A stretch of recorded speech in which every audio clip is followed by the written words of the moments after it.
Namaste and welcome everyone for today's webinar on the Mahabharata and what it teaches us about life, conflict, and inner peace. Thank you for joining. My name is Ankur Patel. I'm the Director of Outreach for Hindu University of America, hosting from Los Angeles. Jonathan from Las Vegas, thank you for joining. Who else do we have want to share where you're zooming in from? Vijay Lakshmi ji from Dayton, Ohio. Shona ji from Scotland. Glad to have you, Shona ji, on with us today. If you haven't yet, please do share with us where you're zooming in from. And also fill out the poll. Let us know if this is your first HUA webinar, if you've been on one before. Yeah. And let us just trying to get the YouTube live going. Let's see if we can get it this time. Yeah, get a little notification. No. Okay, so we'll keep it going. Thank you everyone for joining. Um, yeah, we have a wonderful webinar today where we're going to get into the Mahabharata and how it applies to modern life. And many of us know that the epic of the Mahabharata is immersive journey. It's an ancient epic, but it's also a living mirror of the self. And so in this webinar, we're going to open the door to the heart of the text's yogic wisdom, enabling you to engage with the different characters, the dynamics, reflections as pathways to deeper self-understanding. And one of the very interesting concepts that we're going to get into is archetypal characters that in this epic actually apply to our own life and can help us reflect. So we're going to dig deep into that with our wonderful panelists, our speakers, our faculty. Let me introduce Sudha Prabhu. Sudha ji is an amazing person. She loves to empower people and realize breakthroughs in their lives, especially in times of crisis. She helps people from all walks of life and to have an enhanced sense of well-being, clarity in action, and overcome emotional blocks and that stuckness to feel happy and have a renewed commitment and energy to pursue our heart's desires of and feeling connected and connected. Sudaji, thank you for being with us today. We also have Namrata Anantaram. Namrata ji is a yoga practitioner and teacher in the T. Krishnamacharya tradition, dedicated to applying timeless yogic wisdom to modern life. She blends dialogue, research, and therapeutic practice, and she makes Indic knowledge systems accessible and engaging. Professionally, she's a chartered accountant, and she's pursuing a master's degree in Sanskritam at the MIT School of Vedic Sciences in Pune. That's also the institute that HUA is partnered with for our master's in Sanskritam. And she's been a key contributor to the Vedic Pond since 2022. And our faculty, special guest and regular attendee, as Sri Raghu Ananta Narayanan ji mentioned, he's a yoga studies faculty in HUA's community education division. He has decades of experience in teaching and engaging, and he's from the Krishnamacharya lineage. And he also does a lot of organizational leadership and helps to integrate tradition and yoga instruction into our daily lives. So with that brief introduction, oh, we also have on screen with us Shonaji and Prachiji. They are previous students, and we'll give them an opportunity to engage shortly. Thank you for joining. And that's kind of what this program is about. Raghuji loves to have conversations and dialogue and engage in questions. He's not so much of a PowerPoint presenter. So that's why we have so many wonderful people on with us today. And we're going to engage in a deep conversation. But just let me give a shout out to Ravi Khanna. Thank you, Ravi Ji, from joining from Ohio. Appreciate your continued support and contributions. Justin from Poland, you got to take a course this next quarter, Justin. I know you're a regular webinar attendee. Malaji from Montreal. Hurry Iyer from Santa Barbara. Hurry Ji, I hope you will also continue to support the university. when and how you can. And so, all of you joining us today, thank you for being here. And let me hand it to, I guess, Raghuji to get us started, and then we'll go around the circle. Maybe it's Namrata ji first. Give us some context, and we'll engage in a wonderful conversation. And if you haven't filled out the poll, let us know, and I'll go through some other polls as we go through the webinar. Yeah. Thank you, Ankur.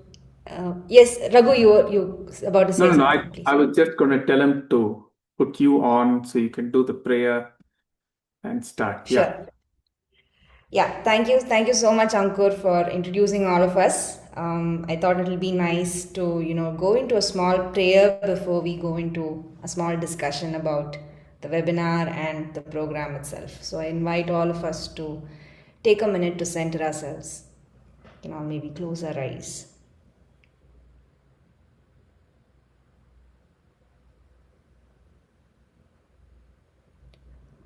ॐ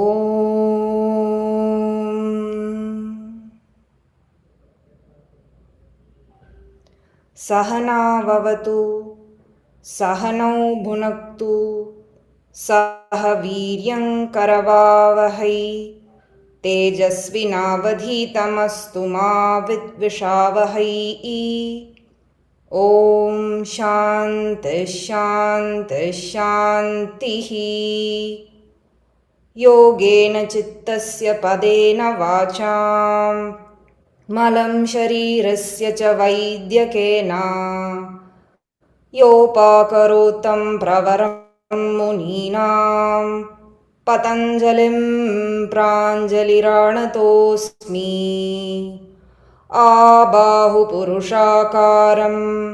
शङ्खचक्रासिधारिणं सहस्रशिरसं श्वेतं प्रणमामि पतञ्जलिं श्रीमते अनन्ताय नागराजाय नमो नमः श्रीगुरुभ्यो नमः हरिः ओम्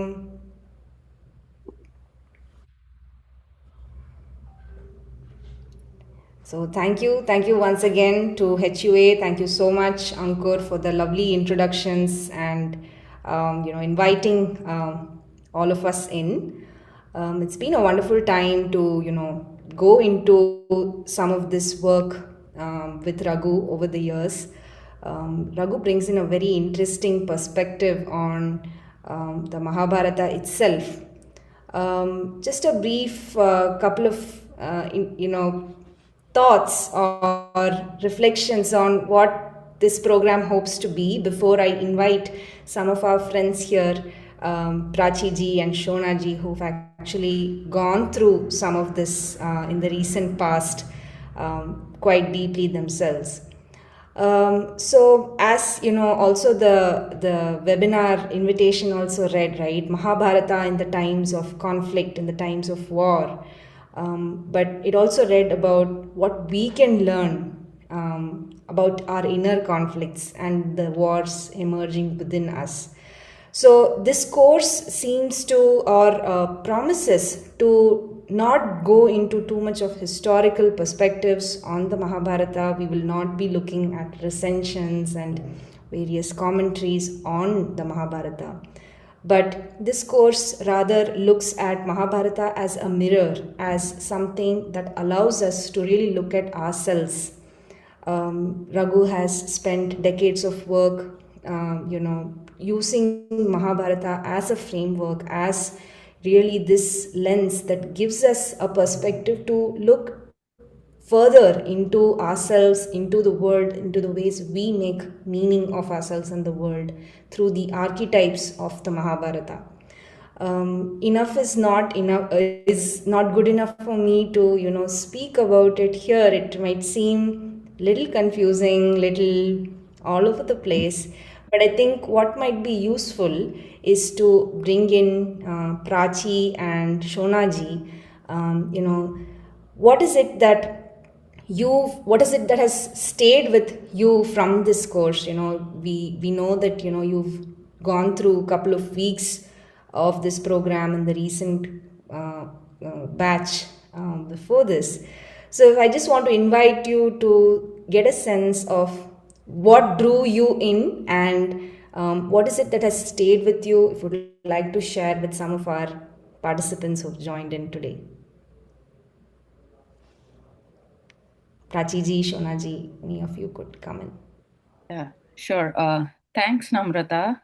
Uh, so what drew me towards this learning space and learning experience is the fact that Raghu was facilitating it. That is, I think, the topmost reason. And I had read Five Seats of Power, and I wanted to be in a space where I could probably see how I read the stories, how they affect me and impact me again. So I think I would like to talk about the nature and quality of this experiential or immersive learning experience and how it stood out for me. Uh, so there have been a lot of profound insights throughout the course. Most of them are deeply personal about how I show up, the way I may have made assumptions about the world, my relationships, my gaze when I observe others, how I observe the way I respond to a certain situation, right?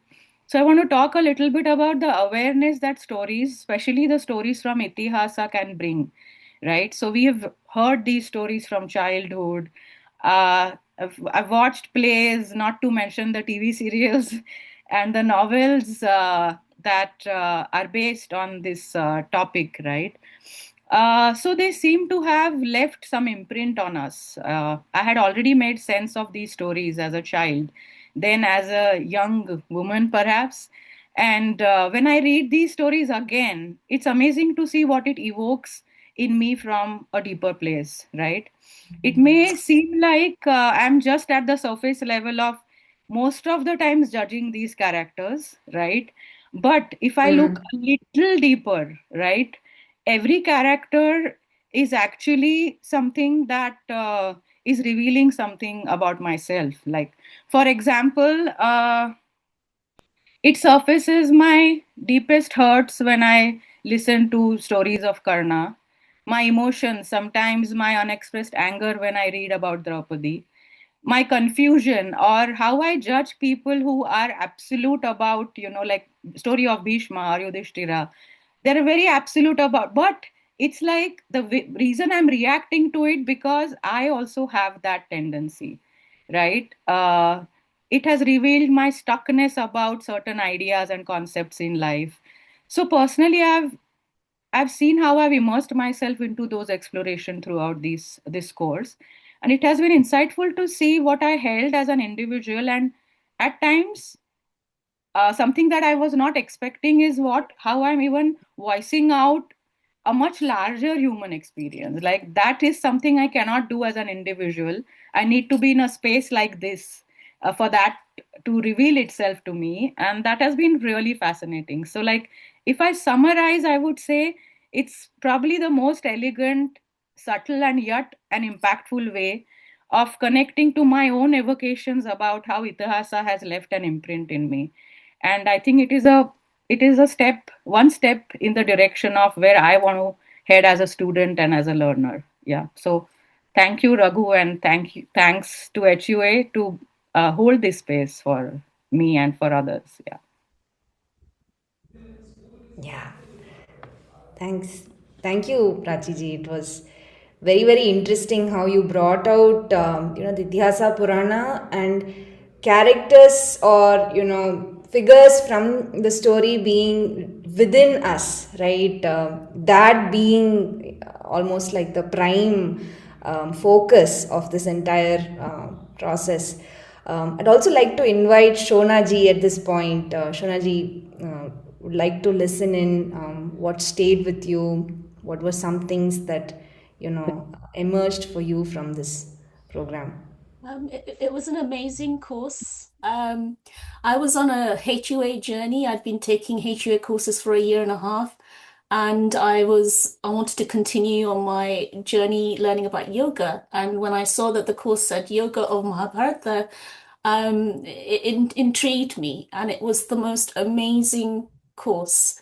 It brought out, the great figures of the Mahabharata it brought them alive, the course. By looking at it, at the figures as archetypes, it resonated with me. And the understanding was that all the rasas that these archetypes, these great figures represented, all of them are in us to a different degree. And how they dealt with their trials and tribulations, became like a personal reflection on how we deal with trials and tribulations that we face in our lives, daily lives, and the different circumstances which kind of encourage the heroic part of us as well to face our difficulties, and this really deep understanding. And this is what Raghuji brought. And to link it with, sort of with Mahabharata, which was stories, as Prachiji said, that we were brought up with, those of us who were born into Hindu families. It just brought them alive. And it was just the most amazing course. And I would absolutely encourage everybody to attend. It's like nothing that I've ever experienced. It's very deep. It's very well taught. And Raghuji and his team, Sudhaji and Margatavelaji, they encourage you to really reflect, to self-reflect. And so it becomes a very personal journey. And what stayed with me was the last rasa of all, which was Shantam, which was finding peace in the trials and tribulations, trying to find ways of being productive. And it's just had a lasting effect. And I'm looking for more courses by Raghuji. And I've got his books, and I'm reading through it now. But it was just by chance, I think, that I came onto the course, and I absolutely recommend it. It's one of the best courses I've done for a long time, and it started me on my yoga journey. At the beginning of the journey, I didn't connect yoga with Mahabharata, but it really does take a very deep look at all these concepts that Hindu Dharma brings to us, and it brings them alive, and it resonates, and it makes it very relevant. Not just to our personal lives, but the society in which we live. So thank you very much. Lovely.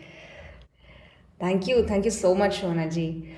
You brought in a very pertinent point. It's called the yoga of Mahabharata. So I'll like to invite Raghu at this point. Raghu, why is it, why are we calling it the yoga of Mahabharata? How are these two ideas coming together in this course? If you could just share some light on this. Yeah, see, there are two things that come to my mind when you're asking this question. Nah? The first is that it's not very widely known that one of the first texts to actually talk about yoga in detail is the Mahabharata, right? And I'm not talking about the Bhagavad Gita. Bhagavad Gita might have been a later introduction, but right from the beginning, if you look at the Mahabharata, it constantly talks about ideas from yoga. It also talks about Ayurveda and Sankhya. And it might be like, people say it's the first text that talks about it. So it's basically a text written so that the ideas that underlie yoga can be understood by people in a very easy way. Right? In fact, the first story, all of our Indian texts have a capping story. Now, why did it start?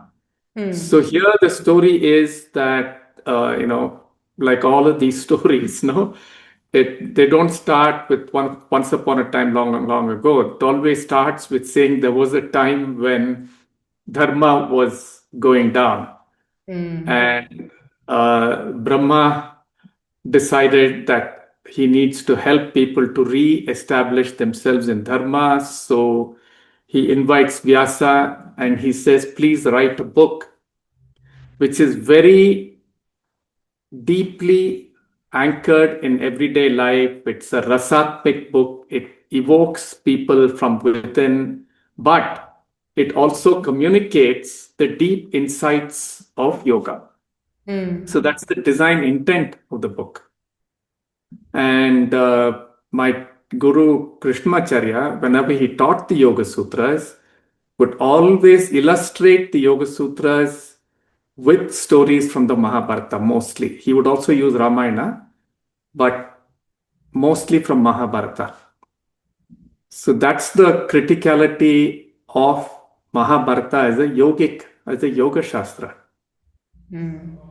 Because all the stories, now the entire set of stories is a contrast between people who are deeply anchored in yoga, which are the Pandavas, and people who are deeply anchored in bhoga, which is self-aggrandizement and so on, which is the Kauravas. So it's also a contrast between these two. Another idea that's been recurring is this entire idea of archetypes that is, featuring in this program. If you could help us all, get a sense of how important it is to be able to understand some of these archetypes through the frame of the Mahabharata and use it as a text for us to go within. Yoga is also understood as an external practice, as various postures and so on. If you could help us understand.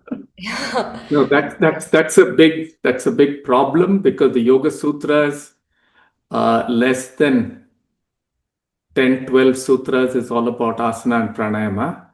It's taken for granted that before you come to study the Yoga Sutra, you've already worked with asanas and pranayama and learnt all of that. The Yoga Sutra itself is focused fundamentally on what is called the Antaranga Yoga, which is how the psyche, which is a vyuttita chitta, a disturbed psyche, which is not capable of being focused, moves through, and how does it transform into a samahita chitta first, which is a mind capable of being in shantam and observing itself, observing the world carefully, and so on, and then moves into much more powerful states like ekagrata and samadhi chitta and so on. That's the journey. And there is, of course, a discussion of what are the extraordinary capabilities of a mind that is in samadhi and enters into various inquiries. Actually, you'll find examples of all this in the Mahabharata. All the divyastras that the Pandavas gain and all of that are these extraordinary capabilities. And that's only possible for a mind that has already transformed itself deeply. Yeah, so that's the key. And the other thing that you asked about the archetypal thing, see the entire thought in Indic writing, I think, is archetypal, because it refers to the individual. And what is the difference between an archetype and a stereotype? This is important. Because once television has come, the television tries to portray people in a certain way. And to me, the worst example of stereotyping a person like Bhima is the first time we had the Mahabharata televised. It was Dara Singh who had to be Bhima. Okay, and he stands there, this huge guy, and so on. And unfortunately, he comes through as pretty dumb most of the time. Whereas an archetype is something deep within us which takes the essential qualities of a Bhima. Okay, so Bhima, for example, is an adventurous person. He's a person capable of great passion. He's not this powerful, muscle-bound guy. Right. Okay, that's the way he's represented outside. But when I read about Bhima, what is awakened in me is my heroic potential to go out there and do something on behalf of people, to regain honor or defend and things like this. And you don't have to be, 6-footer or a 7-footer to do that. It's an Right. inner propensity. And Prachi was talking about this also, na? That Karna is another archetype. Now, when we get caught deeply with our hurts and so on, what gets evoked in us is similar to Karna's entire search for understanding who he is. So these are archetypes. And if you read the stories as archetypes, they become my story. If you read them as stereotypes, they become somebody else's story. And at best, they can only be a role model, which is not what it is meant for. Yeah. And, I'm also taking a lot of, anchoring what I'm saying on what has been talked about by, oh God, I'm forgetting his name, yeah? Okay, it'll come. Was it Where, Subtankar Raghu? yeah, Subtankar ji. Yeah, he spoke about this whole thing of, he was very worried about the way the Orientalists were talking about our itihasas and Puranas. Yeah. So he's written there specifically that you can read the Itihasa Purana either as a historic story and try and go about proving it. And he says that's not the way Indians have ever looked at it. So that is not a very useful thing, because then you'll find out that somewhere in Punjab, in some small village, there was two warring families and so on. But that's not the idea at all. The second, he says, is to read it like a moral text, which he also discourages. He says, I'm going to be reading the story of 4,000, 3,000 years back from the moral lens of today. And that doesn't help either. So he ends up by saying the only way to read these Puranas, which is how most of us read it anyway, is as an inner reflector. Yeah. So when I learned it, for the first time, I learned it through Katha Kalakshepa. We had a very good storyteller, Katha Kalakshepa artist, who was related to us, and she would come every week and tell stories. She'd sing the songs and she'll have that chapla kattai and all that. And it was a magical thing, right? So all of these people were awakened inside me the way I can relate to them. Yeah, that's the critical thing. That's the archetypal energy being awakened.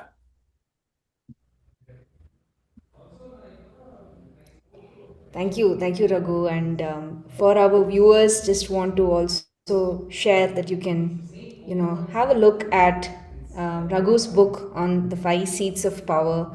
Just request Ankurji to maybe post the link on the chat box. We also have Balwant ji with us here. He was also a participant in one of the earlier batches of this course. Balwant ji, please let us know if you are able to unmute yourself and share your experience of this course. What stayed with you, and what are your suggestions for participants here, listeners here, as they decide to take it. Sure. Thank you. Just give me a minute. I'm driving. Let me just pull it on the side. Just 1 minute. Yes, sure. Yeah. Thank you for Another thing. joining, Balvanchi from the DC area, a doctor and also a certificate in the certificate program of Hindu Studies. Yes, pull over. I dropped a link to the book in the chat, and I have another poll that I have up. How did you hear about this webinar? Let us know. Balvanji is just pulling over. It's amazing to have different students give their testimonial in context. I love how this is going. If we have any other students, drop us a link in the chat. Maybe we can get you on as well. You can put your questions in the Q&A box, and we'll get to them shortly. Yeah.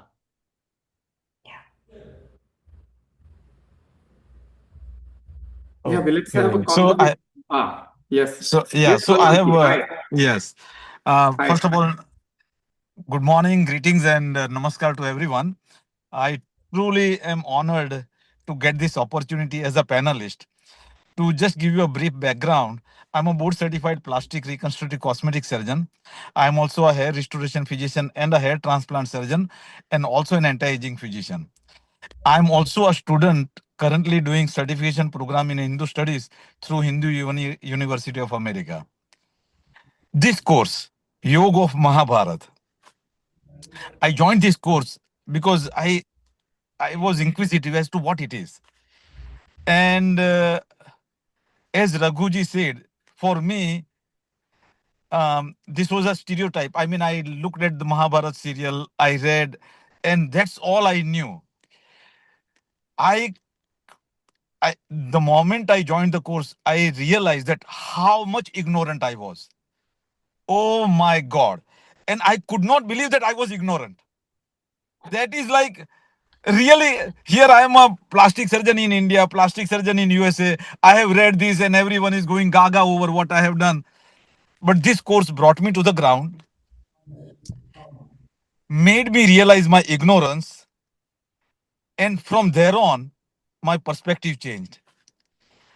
I could not believe that, as my co-panelist Prachiji and Shonaji earlier said, and I totally echo what they said, that I am those characters of Mahabharata. Whenever I blindside the actions of my children, I am Dhritarashtra. I am just blind. I cannot believe this. When I am confused and not making the decisions, I am Arjun. The moment I have made decisions with, either through the knowledge, through the interaction with others and everything, I think I'm inching and, moving closer towards Krishna. And as we human beings, when I look at the human now, if I just shorten the name of Arjun as A and N, every human H is undeniably HU Mahabharat's Arjun. I mean, we are all Arjun in the battlefield of life. No question about it. And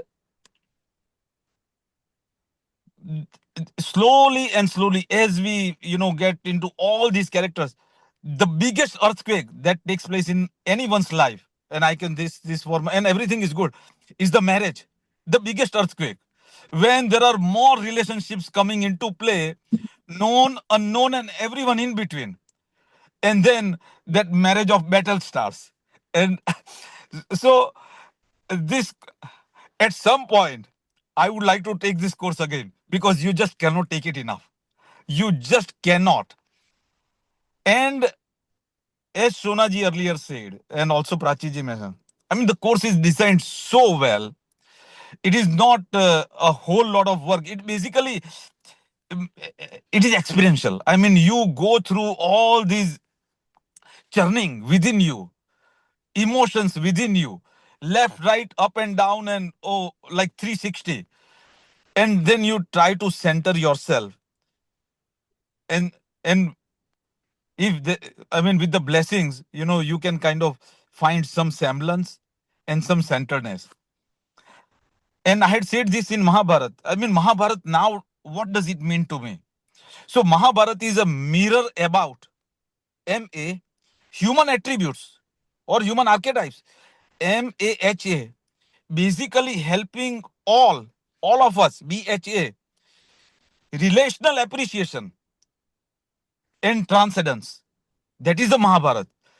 Because this relational appreciation, what is true for me is, wrong for someone else. I mean, it is just so, everything is so relative now. And not that I was judging the people, but after this course, I have just stopped judging. There is no way I can be in anybody's foot at that particular juncture in terms of what they are thinking. If I can barely manage myself, God bless me. Thank you. Wonderful. Thank you. Thank you so much. That Sure. was a real amazing testimony to all the work that even you've put into this exploration of the Mahabharata within yourself, Balwanji. Thank you so much. We You're have a welcome. couple Yeah. of questions. Sorry, was someone trying to come in? Yeah, go ahead. I was just about to mention the questions. Balvanchi, I love the acronym. That was great. I And know. put the, Thank you. He's terrific at this. and I put details of the course in the chat. It's going to be on Saturdays starting January 10th. So that's there as well. I'm going to launch another poll. Namrataji, why don't you take the question? I think this is a good one from Malaji. Yeah. So, what are the roles of women in Mahabharata? And I would appreciate a discussion on this. What is the female hero who isn't on the battlefield? We rarely discuss this aspect. Okay. See, the reason why we are focusing on the archetypes is because when you get down to the archetypal level, there are no gender differences. Because the energy of an Arjuna or the energy of a Bhima is universal. Its expression gets, obviously, there's a different way in which a man would express his courage and a woman would express her courage and so on. But courage itself is an archetypal characteristic. So that is why we are focusing on the archetypes and not, like I said before, we're not looking at the form on the outside. And also, the Indic systems on the whole look at the entire ontology of being as starting from an undifferentiated Mula Prakriti, going on to sheer awareness of Buddhi and Mahat, then going into Avishesha, which is an undifferentiated, completely interdependent level of being, and then comes into the Vishesha. And all of us are part of this process all the time. So the final gender form that we have is just less than 1/4 of who we are. So yes, that does have an impact in the final way in which we manifest, but the inner movements are very archetypal. And we actually work even further. When we start working, we go into the idea of rasa in dance. And, rasa is not translatable into English. So the entire being springs from rasa, which is the Abhinavagupta's theory, and it works brilliantly when you go into that, which is what Shonaji was referring to when she was saying discovering the Shantam within is actually from the dance theory.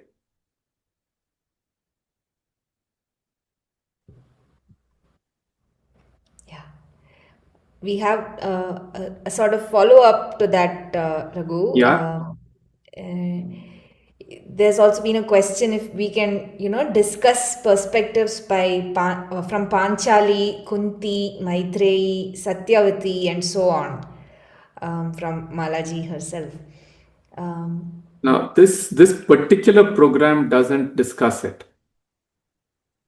Yeah, but of course, we can look at the whole thing from their perspectives. But you'll have to remember that many of these people, if you look at them carefully, will fall into a combination of these 5 archetypes. Because that's the way the whole Mahabharata is constructed. And these 5 archetypes are also related to the 5 tanmatras, the panchabhutas, and things like that. So it's not at random that they have chosen the 5 archetypes. Yeah. So any character in the Mahabharata can be looked at through the lens of these 5. From an archetypal perspective, and not from their manifest perspectives. Yeah. There's another interesting question. What are the expectations and states of mind that we should have while coming into this course as we enroll? Is there There's only any one pre-work? expectation. There's only one expectation, that you don't seek answers from the outside, nor do you look for intellectual answers. Because, like all of the participants, earlier participants were sharing, it's all about how I look at a story. And, we have found the reason why I keep coming back for these courses is each time somebody comes up, they've read the story and they reflect on it, it is such a different perspective. Right? And I've been doing this for decades now, and I've never seen a repeat. There are hundreds of ways in which people read the Yudhishthira story and come up with it, and so on. And it actually helps for you not to know too much about the story and to have read a lot about it, because then you start fighting with me. Yes. Yeah, rather than reflect on your own ways in which you get evoked by this particular character, because there's no right or wrong way of understanding a story. And that is the beauty of the story, because a really well written story reflects me. Yeah. And there's one very important person called Girindra Shekhar Bose, who's the first psychoanalyst in India. And he has written a lot about the Yoga Sutras and about the Mahabharata. And he calls the Mahabharata the most complete compendium of case studies he's come across. So the idea is to use this to understand myself and not to understand the Mahabharata actually. Because only then it's a yoga. It becomes a yoga only if I can help it to gather my energies together. So only if I can get insights into my own behavior is a process, a yogic process. Understanding it outside and during, analyzing it, it's not a yoga. It has its place, but it's not a yoga.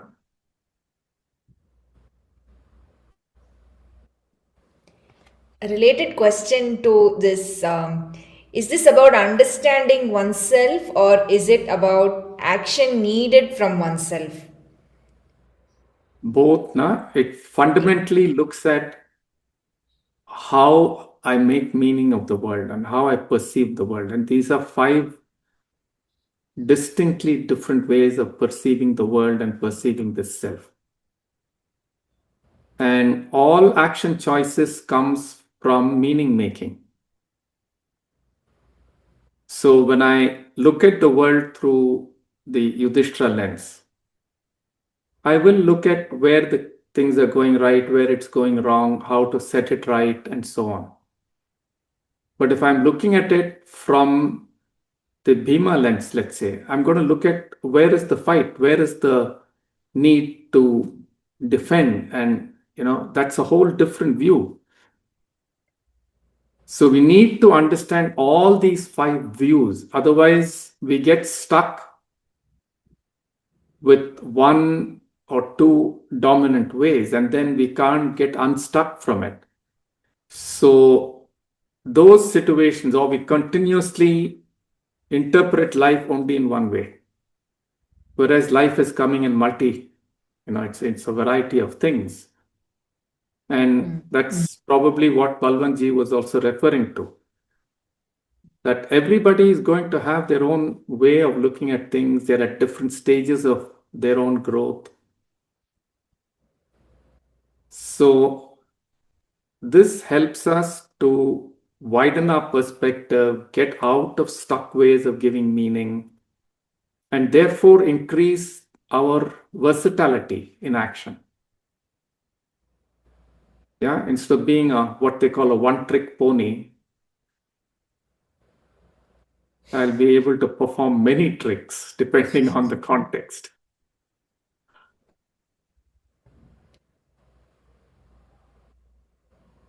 Yeah.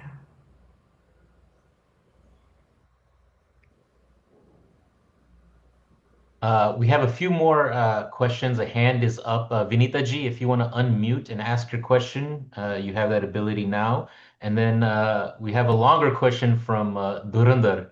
Dhurandhar ji, if you want to get into that. How about I read Dhurandhar ji's question real quick? And well, if you want to unmute, then let me give you that option. Oh, They're thank coming you. on to ask the question. Yeah. Yeah, can you hear me? So you did mention Karn as an archetype. Now, basically, Karn is not the archetype. It was the Yutsu. Pardon? I can't hear you very clearly, Dhurandhar sorry. ji. Can you hear me? Can you hear me now? A little better, yeah. Yeah, sorry. I'll bring it myself closer. Yeah. So basically, you said that Karn is an archetype. Karn was never an archetype. He was very clearly defined in the very beginning of the Mahabharata as the trunk of the tree of evil. Most of the stories about Karn was basically taken from the stories of Yuyutsu. You're the first person actually named Karna in Mahabharata was Yuyutsu. Karn, the shorn off, the Vasushen, son of Adhirath, was not the character. All the stories basically were invented post 1838. We have traced it to 1877 with the Danveer Karn play, which was put in, which was a Bible story of the sacrifice of Isaac by Abraham and Sarah. They were changed to Karn and Padmavati by the Baptist missionary press at Serampur. And similarly, all the other stories of Karna was basically the main character, the archetype of the person who was denied his rights, the person who was denied the love of his brothers, was always Yuyutsu. So Yuyutsu was the son of the other wife of the Dhritarashtra, and he was a great warrior in his own rights. When he was in command at Varnavat, for 6 months he held the forces of Varnavat with enemy kings at bay, none of his 100 brothers coming to his aid. And so throughout the story, and it was Yutsu who basically makes the transfer from one side. He leaves his blood brothers to join the side of Dharma, crossing to the light, you would say. And so when we keep on talking about this fake stories of Karn for the last 100 years, which have been deliberately seeded in, that's why I wanted to say that Karn can never be an archetype, because unfortunately I have read the Mahabharata. He is the trunk of evil. He was from the very beginning the major cause of it. From the very beginning, he knew who his brothers were, because even in the Pradarshani, from the very fact that when he first joins in the Pradarshani, when Vyas shows him, he knows that they are his brothers, and he just hates them because he doesn't get the right to the throne. And the alternate was always the Yutsu. Yutsu is the guy who was the chap who goes out of his way. He tells Bhim, don't eat the poison. When the second poisoning was done, Bhim says, I don't care, because I have the fire in my belly, the Vrakodara. So he was able to eat it. So that's what I'm saying is, one thing is that when you are telling in Hindu University of America, you are talking about Karna as a main character. That is fine. He is the main character. There's not a doubt about that. But he is the epitome of evil. He has always been the epitome of evil. In the 6th shlok itself, Vyas. Yeah, thank you, Dhurandhar. Let's get some response from people. Shona ji has her hand up. For me, I mean, when I was growing up, Karna, for me, meant not a trunk of evil, but simply somebody who found himself in circumstances which was beyond his control, in terms of his birth. But then what he did with his life, we are told the stories through a prism. Absolutely. But that's why if you and that's what I'm saying, and that's Dhurandhar ji, let Shona finish. Yes, please. So that's why if we see it in terms of archetypes, for him, I feel empathy because he found himself in this situation. But after that, how he used his courage, his loyalty, even if it was misguided Courage. towards the Kauravas, Courage. He left in the Kauravas sense to that he was die. loyal to the Kauravas, he felt that he had no other choice because that's how he was viewing his life, and that's how he was viewing the options open to him. And if you think of it as archetype, you can see, well, there are situations perhaps when we don't always do the right thing, but we're trapped by a sense of loyalty. So There was part no of me sense of did feel loyalty. sympathy for Again, him. Yeah. All right. Thank you for that. We're not going to No. get into no, so these are much the of fake that. stories which were built in over. All right, so let's take it back on track. Thank you, Dhurandarji. We can take it offline. Right, this is one of those things, right? The historicity is not the focus of this class, right? This is about self-reflection, taking the stories and understanding and applying them. So there's different courses that we have where we get into the historicity of the Mahabharata, of the Ramayana, of other scriptures and texts, but this is a different kind of conversation. Thank you. Balwanshi, did you want to get in on this part now that you're not driving? And thank you, Sure, Shonaji, sure. for that. That was good. I like getting into that. No, sure. As Raghuji has already elucidated, and I totally agree to the Malaji's questions about Draupadi. I mean, I feel sometimes that yes, I'm being robbed of everything. I'm Draupadi, and that has not happened less often. I mean, it it happens, and also talking about Karna. All my pride and all the things that are near and dear to me, like my kavach and kundals, are also sometimes taken away.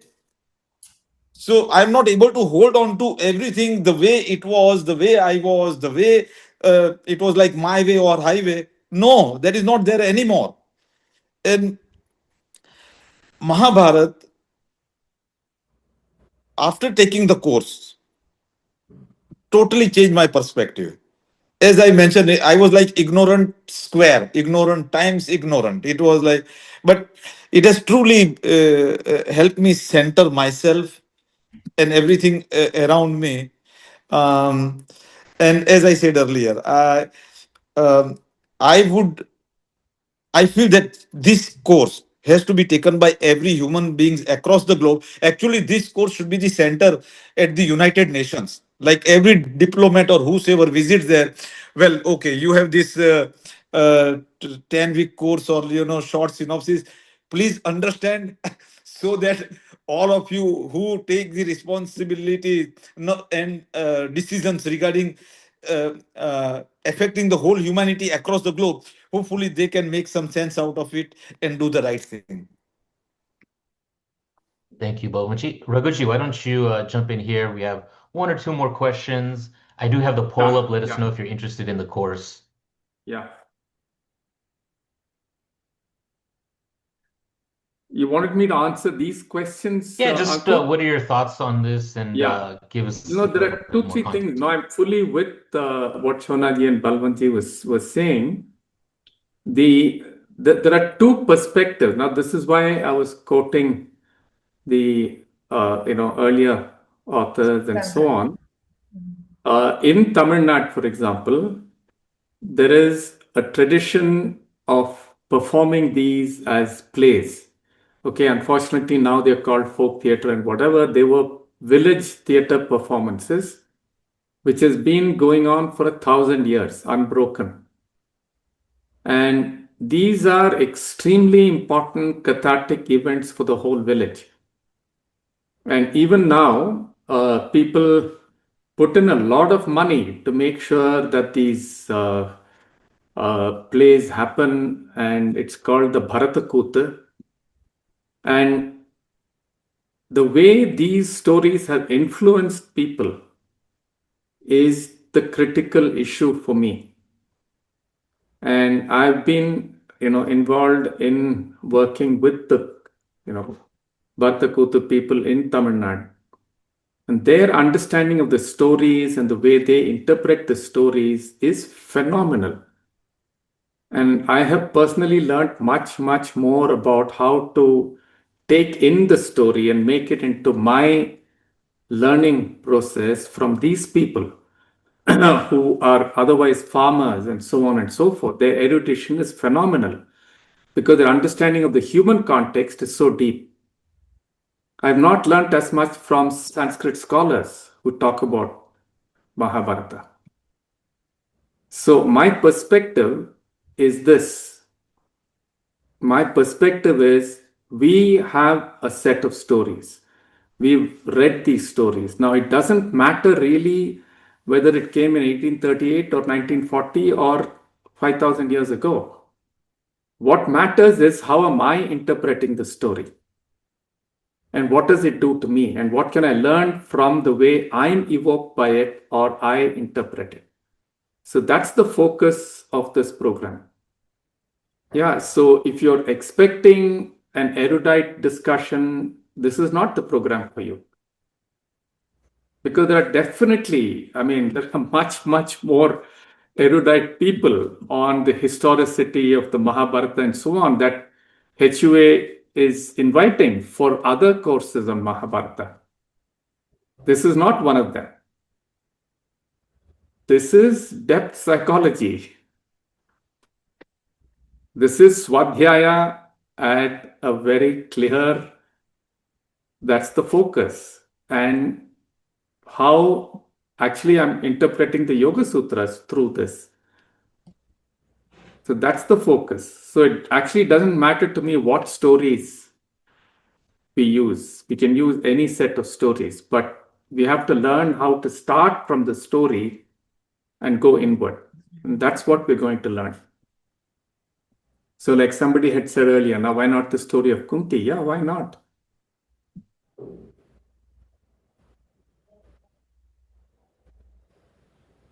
Wonderful. Yeah, I Yeah. appreciate Any that. other questions that we need to look at, Ankur?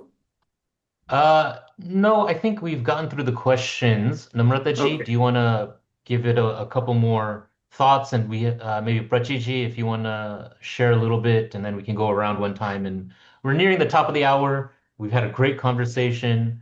I don't know if Vinita ji wants to unmute and ask if she's still able to. Sudha ji hasn't really added too much in the second half. Maybe if Sudha ji Yeah. wants to jump in and add as well. And yeah. Yeah, I just wanted to just come in one thing. Yeah, as even Raghu was sharing, historicity is going to take us to a certain place. But if we can really use this as an opportunity to go a little beyond that. Yes, we are aware that a lot of notorious activities are done to twist some parts of the stories for various reasons, distort it. Those are true. I don't think there is any claim here that is being made to say that no, those are not true. However, holding that and going beyond that, right, looking at the larger frame that the story or the entire narrative is inviting us to look at, to draw it and look at ourselves through that, right? Not going, sometimes we look so deep into the details that we forget what is the larger picture. Yeah, so that is really the invitation from this. And I do respect that there are some notorious distortions that are made, that have been made. Yeah, there is no denying some of those. Yeah.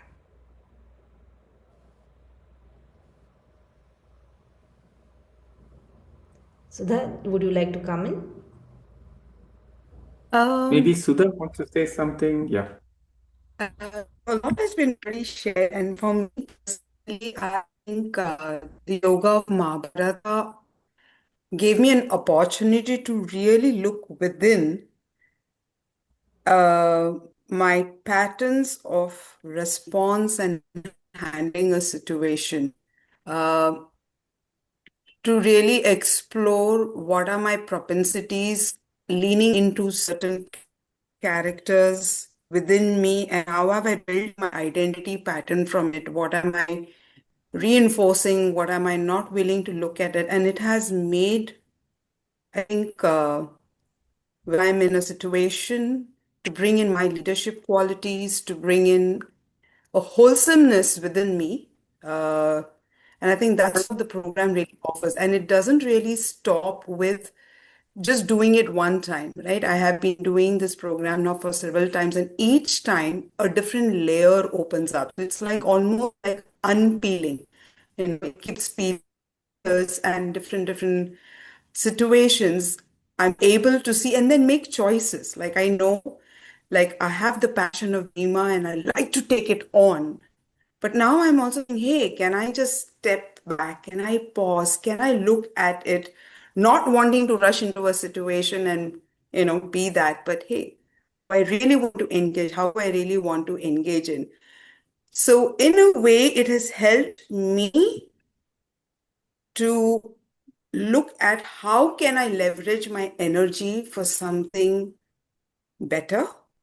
How do I bring in certain experiences that will allow me to look at different aspects of my personality apart from just that one window which I have seen myself growing with, or the world has reflected it back to me saying, Sudha is like that. So in that sense, it's been a beautiful engagement for myself to work through from inside out. I'm sorry, I know my internet connection is a little patchy because the power is gone from here and I'm on hotspot. So apologies if my voice has not reached you all very clearly. No, Sudhaji, we were able to hear you pretty well. Just the video was a little choppy, but thank you for sharing. That was great. That was great. Very good context, and thank you for sharing your perspective. Um, Yeah, Radhaji, I think people have taken this course a second time, and see, all these courses, depending on who's in the class with you, what conversations you're having, it can be very different. And this is one of those courses where there are no recordings, so it's about that kind of private aspect where you can really share what's on your mind and do that. Thank you, Radhaji, for that question. Yes. Yeah, thank you, Raviji, for your comment. Appreciate it. All right, we are now past the top of the hour.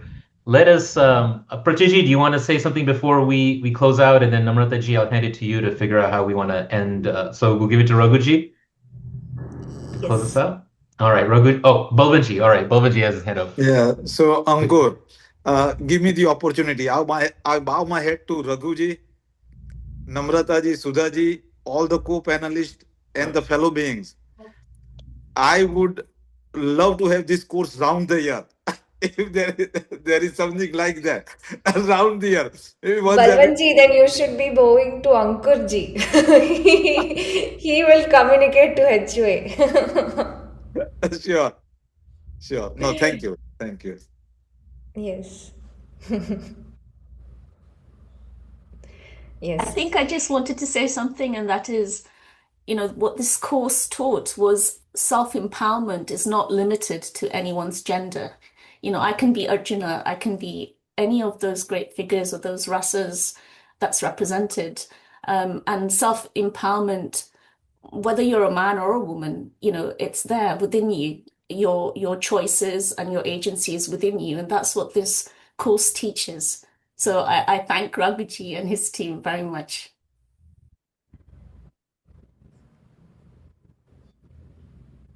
Wonderful. Yeah. So I think we begin the course on 10th of Jan. All details Ankurji has shared. Once again, invite as many of you to come in and benefit, share in your perspectives, and let's have a good time. Yes. Thank you. Thank you. So please do fill out the poll. Let us know if you're interested in the course. I'll launch one more poll, and then maybe we can end on a Shanti mantra or a different thing that you want to end us on. Sure. Yeah.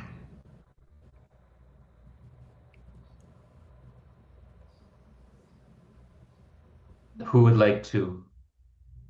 I can do the Shanti mantra. Yeah.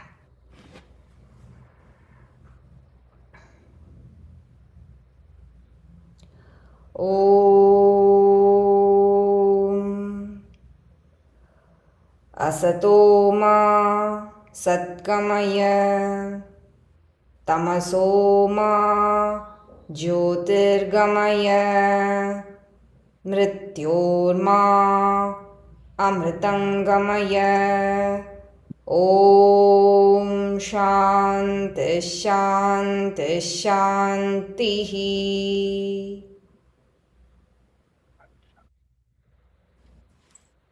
Namaste. Namaste. Dhanyawad, everyone. Thank you. Thank you. Thank you very much, Ankurji. Thanks, Prachi, Shona, Balwant. Thank you. Have a good Thank rest of your day. Bye. Bye-bye.